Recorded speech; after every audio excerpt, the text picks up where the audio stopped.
points are, as we're all mentioning, and the purpose for us being here is around regional voice. And so I think what I'd like to see in this policy is about that conversation becoming a bit more nuanced than it has been in the past. We often speak about regional as being as a binary to the city, as something separate and different from.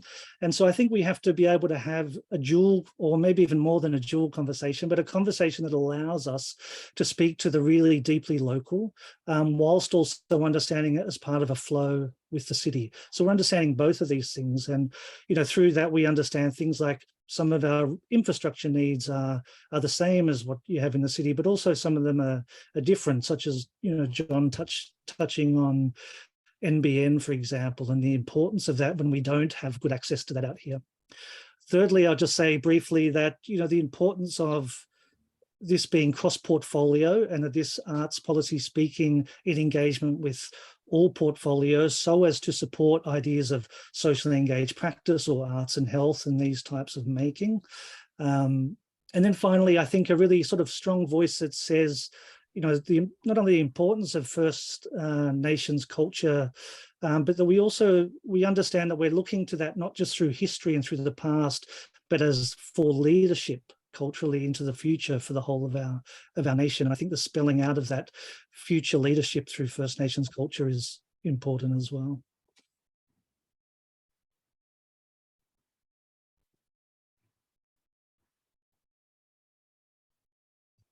Thank you so much, Vic. There's so much in what you've said. The regionally nuanced conversation is incredibly important, and I saw Lindy nodding her head at the idea of going beyond a binary, which is so incredibly important. I can see lots of heads nodding now. Yeah, absolutely crucial to this conversation. Thank you for that, Vic, and also reminding us the importance of cross-portfolio work together to ensure this policy is embedded across all portfolios. I think that's incredibly important. And looking at First Nations leadership. Tracy, I was wondering if I could just jump to you, and I was wondering if there was one piece of legislation that you would implement now, what would that be?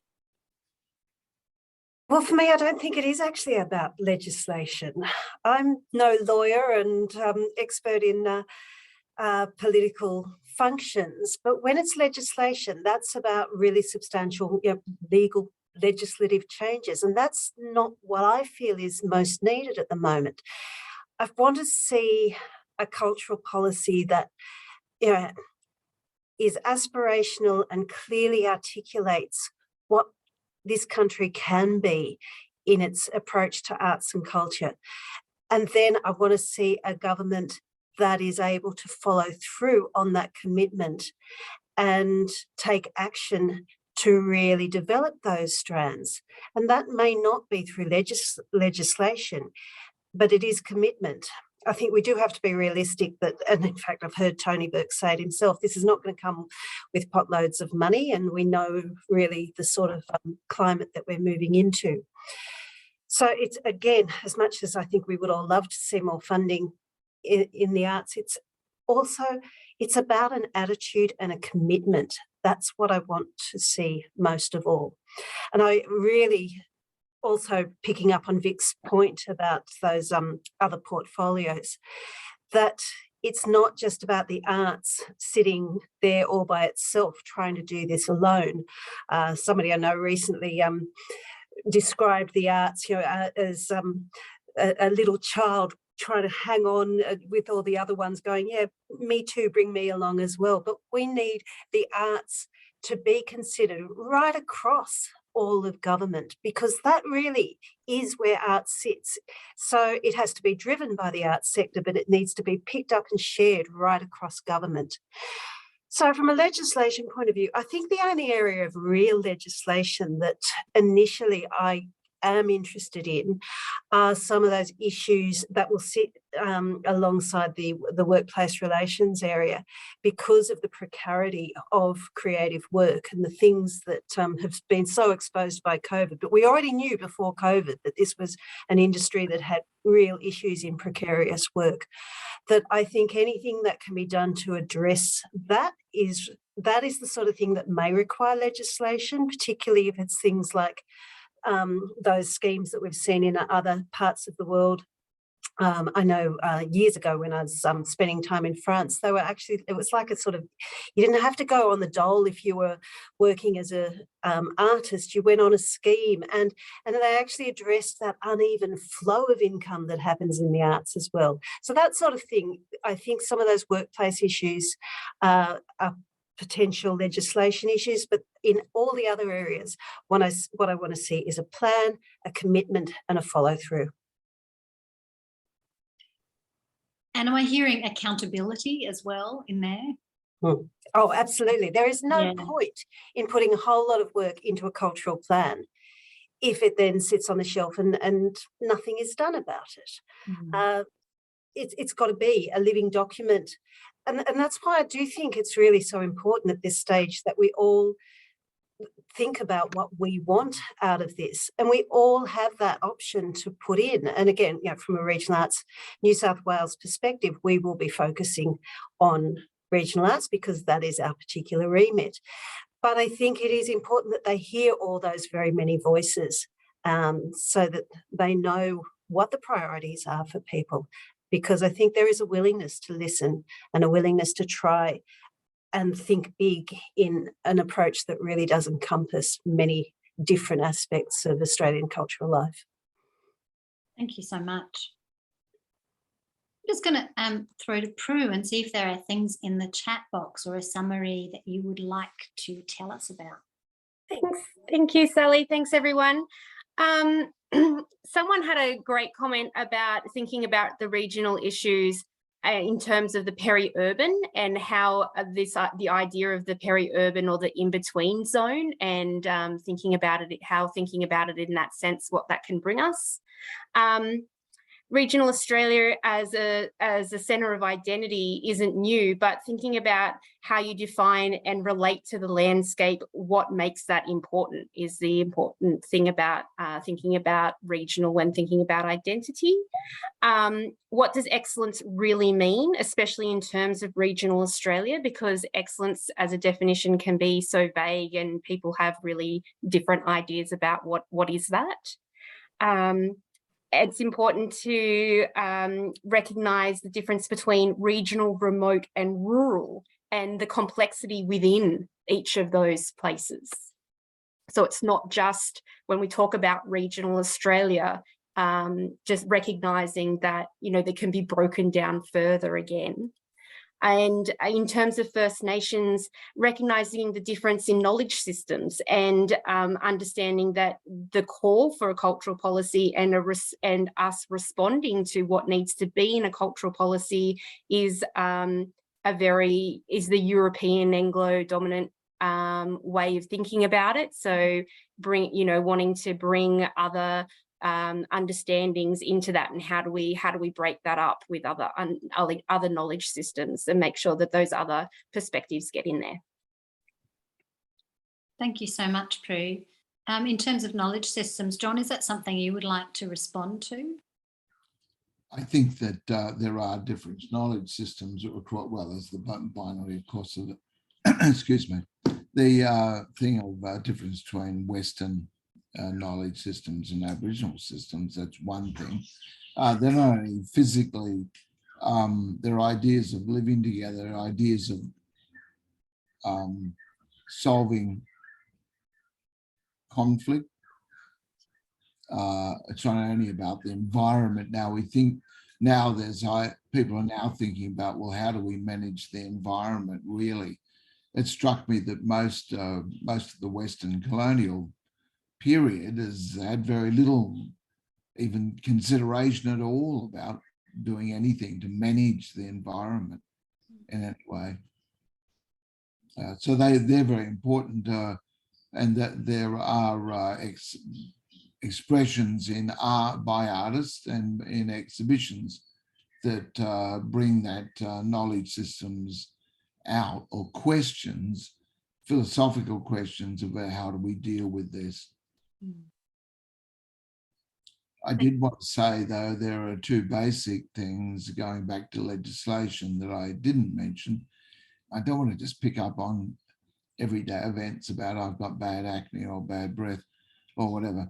But there are to reinforce the safeguards under the Australian copyright system about maintaining authenticity, if you want to call it that, of Aboriginal art, Aboriginal works. I never thought I'd see the day that people would travel to Bali to buy a toy didgeridoo, but that's people are selling all these basically toy Aboriginal artifacts in Bali, which is great. What do they call it? Imitation is the sincerest form of flattery, but that needs to be reinforced, that they could, well, I suppose they could sell them in other countries, but they shouldn't be imported here. Thank you, John. Yeah, absolutely. And obviously copyright has been a major issue that's been in the media recently. So in terms of First Nations artwork. So thank you for bringing that to our attention. It's really important. Can I just jump in and say, I think copyright in general is probably an area that needs legislation, not just in First Nations, but copyright right across the area, because the legislation is running so behind practice in the digital field. And there's been such different thinking. There has been a binary there of people that go, you can't fix it, so it should be a free for all.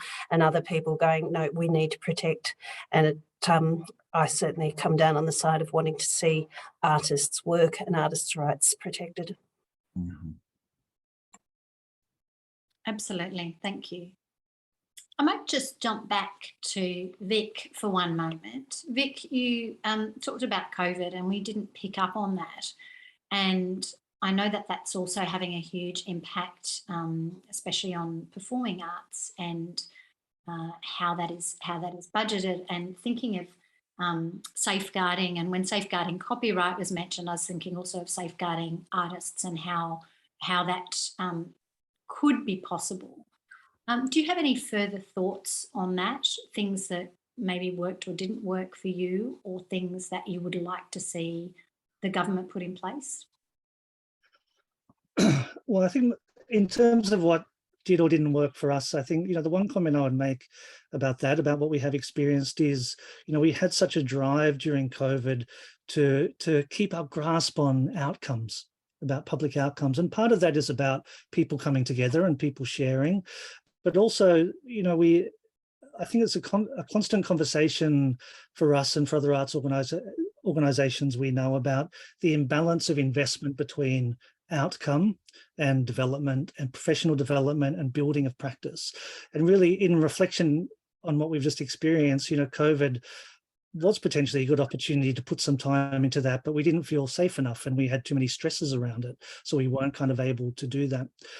Currently, I think I'm really trying to make an effort when I have various meetings with different partners and people that we're delivering projects from, whether that's projects that have been postponed for the last 2.5 years or projects that are new now that we're expected to deliver, that I, without sounding like somebody who's whinging, just remind people that we are still living this and that we have gone through a period of so much doubt and so much financial fear, the fear of companies folding, the fear of people not being able to survive, to all of a sudden say, deliver your current output and the output that's been on hold for 2 years. And I think we have to keep this conversation current. And so I think that's the first step. And I think by doing that within a cultural policy, national cultural policy, that it's a really good step to just make sure that we don't just start saying we're in a post-pandemic world. Thank you very much, Vic. That's really important. Lindy, have you got anything that you would like to add to that? Just because working obviously as an artistic director with so many outputs, but also nurturing artists across in Tasmania. Yeah. I think I would completely agree with what Vic has just said. And I think it's really important that we don't have this feeling of, I know there's a kind of yearning for it to a certain extent, but I think it's a bad thing to do. It's to snap this idea of snapping back to pre-COVID thinking. It's a really big danger. I think we have had this extraordinary opportunity to look deep and long at what we need, the way we need to operate in the future. And I think, and we've learned, we've had some insights, I think, and some real discoveries about ourselves and what we want to, how we want to operate in the future, and what kind of wisdom is there. The world of First Nations knowledge systems and pedagogies and wisdom in terms of the environment, in terms of society, citizenship. There is a really great opportunity to not just the bad stuff, but the good stuff, to actually capture that and try and turn that excellence into a way of working, because we've been tested. This has been an incredibly testing time. We have learned things. Let's make sure we don't just throw it all away and go back to some sort of business as usual model.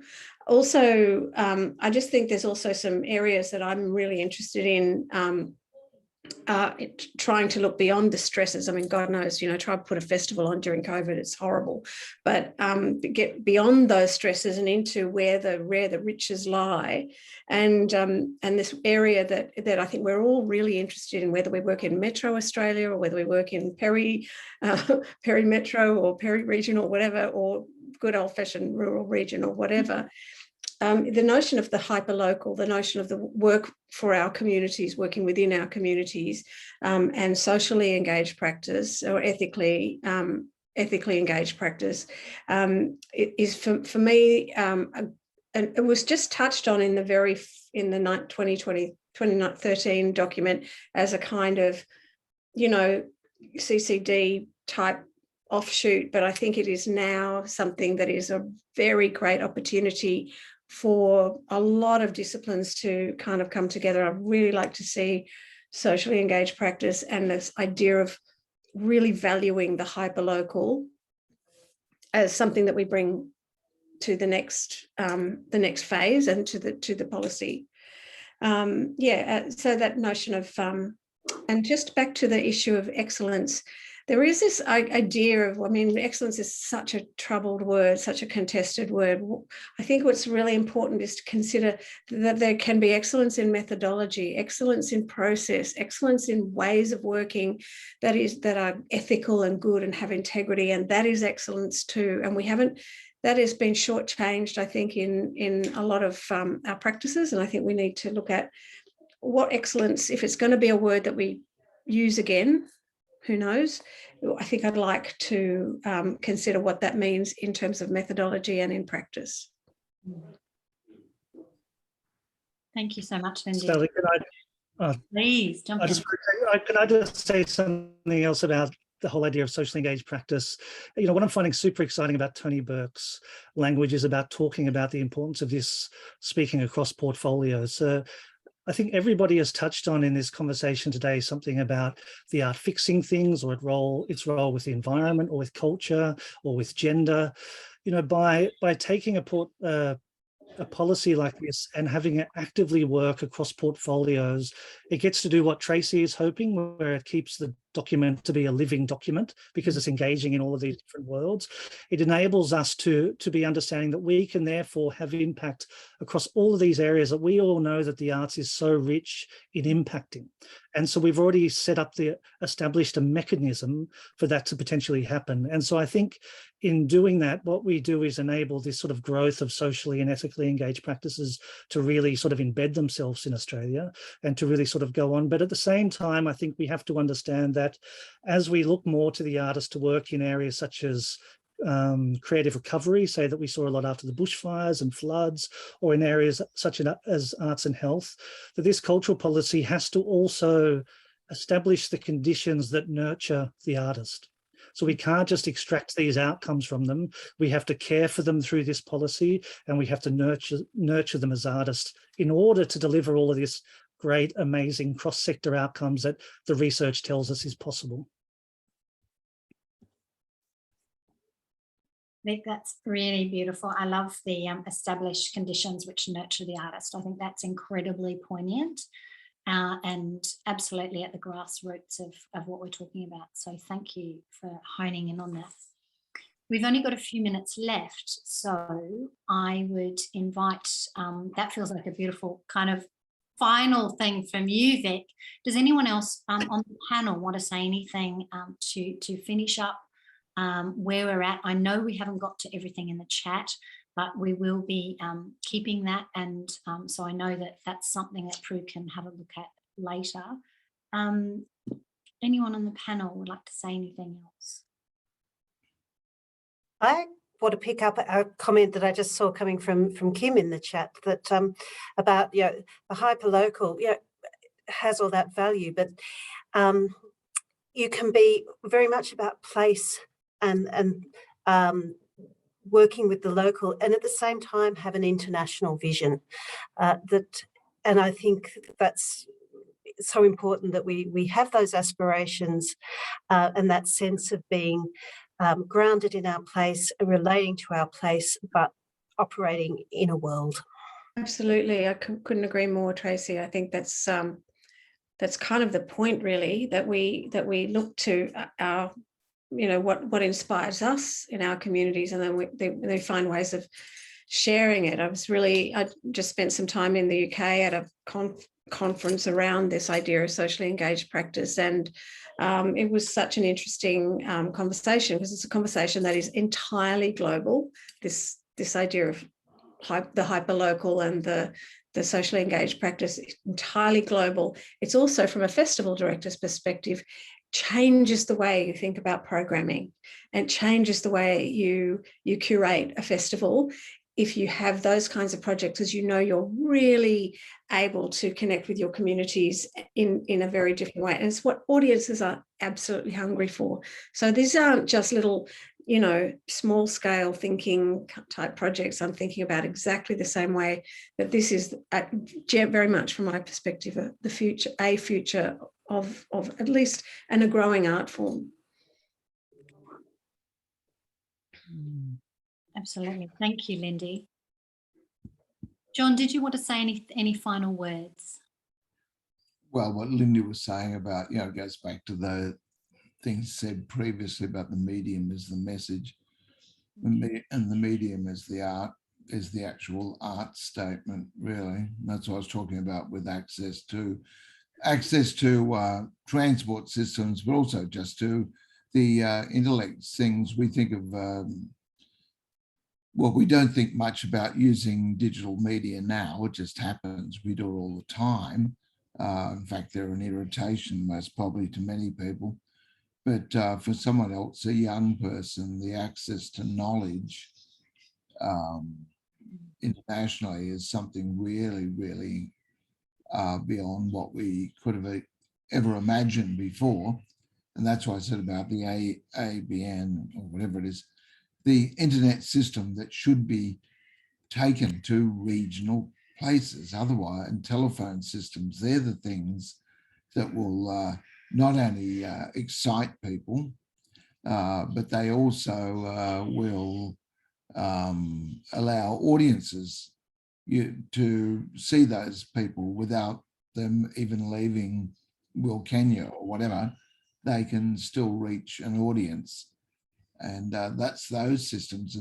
And of course, that was the whole point of having this national ABN, National Digital System, was we'd all be democratically linked to these other knowledge systems, and we'd be expressing our own knowledge systems. I wrote down equity and democracy in the arts, and having lived in regions all over Australia, in very remote places and other places, you know, just outside of Sydney or Melbourne. We live in halfway between here and Canberra, which is between Sydney and Canberra, which is hardly remote. But even we have problems with our internet systems failing, etc. And there are all those instances of artists becoming worldwide phenomenon by presenting themselves on those systems. And they weren't your white bread Australians necessarily. They were Aboriginal people, you know, etc. So I was thinking about that, and I was thinking about the thing with the performances. After having just gone to Garma, the festival up here, there was large crowds there. It didn't seem to inhibit them. And maybe it was because it was out in the fresh air, so to speak, as this panel discussion is about the fresh air. That maybe that was the thing, but I do feel for people who run a theatre group, etc., where they suddenly can't present this theatre. I don't know how job, whatever it is, payments or whatever, relief, I don't know how that works with theatre groups or artists, but certainly they have my sympathy. You know, with an art exhibition, I've tried to organise my exhibitions so the openings are actually outdoors, outside the theatre, outside the thing. Maybe you go back to Moliere or something where you're presenting, you're doing something on a stage somewhere on the back of a truck. That's will revitalise. Beautiful idea. Yeah. Thank you so much, Don. I think that's going to be all we have time for our beautiful panel this evening. And I just wanted to just recap by saying, well, let's look at this national cultural landscape through a regional lens. I think that's a really beautiful piece to take away with us tonight.